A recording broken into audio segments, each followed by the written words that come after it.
Hey Seahawks fans, welcome to Hawk Talk. Every week we are going to take you inside UNC Wilmington basketball with interviews, highlights, behind-the-scenes looks, stats, standings, and more. The Seahawks opened the regular season Friday night up in Boone against Appalachian State. But first they played an exhibition game Saturday night against North Greenville. We'll get to those highlights in just a minute. But first, let's turn it over to Aaron, who caught up with the team on Media Day. 1, 2, 3. Media Day serves as a meet and greet where the world gets their first glimpse at what their team's going to look like. For UNCW men's basketball, that day should have come with name tags. The Seahawks will roster 7 new faces to go along with their 8 returning players. This team kind of clicked, man, because we got good guys. The guys that came in, the new guys are really good guys, man. They just want to win. They want to be a part of a team. They want to be a part of something special. Media Day is also a day where players and coaches dish out their goals, their expectations, and all their style changes. Finally, we've kind of got the pieces that we can play half-court defense the way I've always wanted to play half-court defense. They made sure my shooting form was good. On tape, my elbow was getting a little bit out at ECU, so they looked at the old tape and they corrected that, and I should be in the 70% this year. But for the players, Media Day is also a day where the on-court pressures are off and the cameras are on.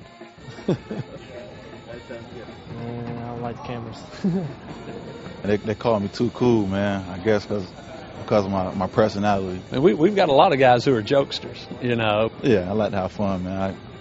I got a great personality, man. I love having fun, man. That's all I want to do. So what we did learn at Media Day is that the pregame meals are going to have to come from 2 different restaurants.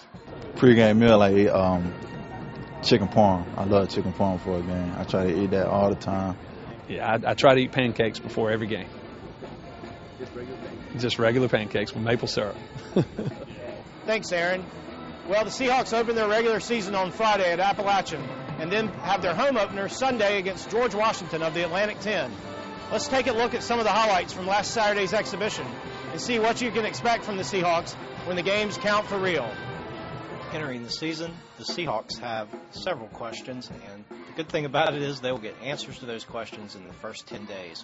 With 5 games against a variety of opponents, they're going to see some really good teams, some good players, different styles of play, and by the end of next week should have a pretty good handle on what type of team they have. You know, you look at the point guard situation, obviously Chad Tomko is banged up, underwent surgery for a stress fracture last week. However, his return to the court could happen sooner than later. In his absence, Johnny Wolf is handling the majority of the point guard duties. Johnny's solid in the half court, but doesn't present as many fast break or transition opportunities as Chad does. So it would be a slightly different, maybe slower pace for the Seahawks with Chad out. And I know Benny Moss is eager to get him back in the lineup, but at the same time doesn't want to rush him back. And the defensive scheme that Moss has implemented in the preseason has looked pretty good in the intra-squad scrimmage and looked good against North Greenville. From reports, it was also effective against Winthrop in the closed-door scrimmage. Now the question is, how is it going to work against aggressive guards? Appalachian State has a host of guards, as does Penn State, of course, with Taylor Battle, who's one of the top players in the country. The Moss also has some questions and some decisions to make on the perimeter, especially the small forward spot. Dominic Lacey has kind of been starting there, but his play's been a little up and down. There's some good competition there. All in all, this team has a lot of potential. It'll be interesting to watch it develop, and we look forward to doing that.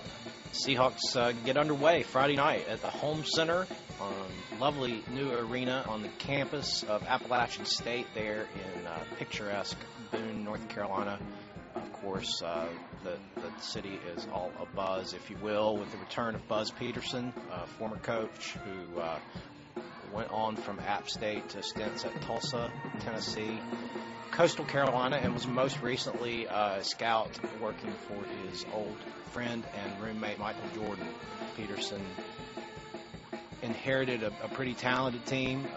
The bulk of the team that was here last year that UNCW put that amazing comeback against, and so it'll be very interesting to see what the Mountaineers look like with the new coach. Well, that's it for this week. Be sure to visit starnewsonline.com for all the latest information on the Seahawks, and check out my blog for insight and analysis. Check back next Tuesday for another edition of Hawk Talk.